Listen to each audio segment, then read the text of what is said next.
Nakabase po sa laki ng buwan ng sahod ang kontribusyon ng mga kasambahay sa SSS, Pag-ibig, pati na rin po sa PhilHealth. Ayon po yan sa Department of Labor and Employment. Alamin po yung komputasyon na dapat bayaran ng mga employer sa aking report. Ngayong may SSS, Pag-ibig at PhilHealth na ang mga kasambahay, ang susunod na tanong, magkano nga ba ang dapat nilang makuha kada buwan? Ayon sa Department of Labor and Employment, walang iisang sagot dahil depende ito sa kanilang buwan ng sahod.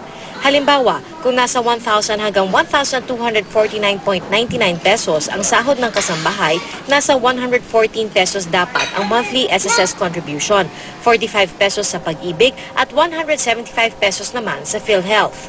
Ang provision doon sa batas, ang mga employers ang siyang magbabalikat ng kontribusyon ng isang kasambahay na ang sweldo ay mas mababa sa 5,000. Habang lumalaki ang sahod, lumalaki rin ang kontribusyon. Ang mga sumasahod ng 5,000 pesos kada buwan halimbawa, nasa 530 pesos na ang SSS contribution.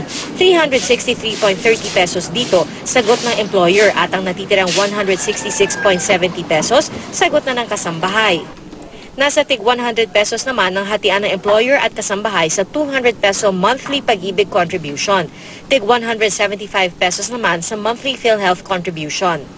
Ibinibigay lamang natin sa ating mga kasambahay yung kanilang mga karapatan, kanila naman talaga, na ipinagkakait sa kanila sa nakalipas na mga mahabang panahon. Muli ring isinusulong ngayon ng SSS ang pagtaas sa monthly contribution rate ng mga miyembro nito. Matagal na nilang hiniling na payagan silang mag-increase pero di pa rin ito aprobado ni Pangulo Aquino.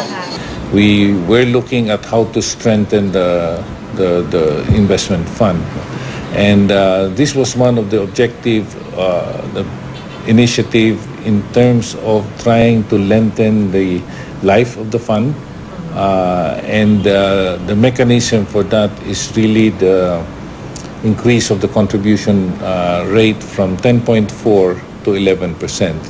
Matatagpuan sa website ng SSS, Pag-ibig at PhilHealth ang mga komputasyon para sa monthly contributions base sa sweldo.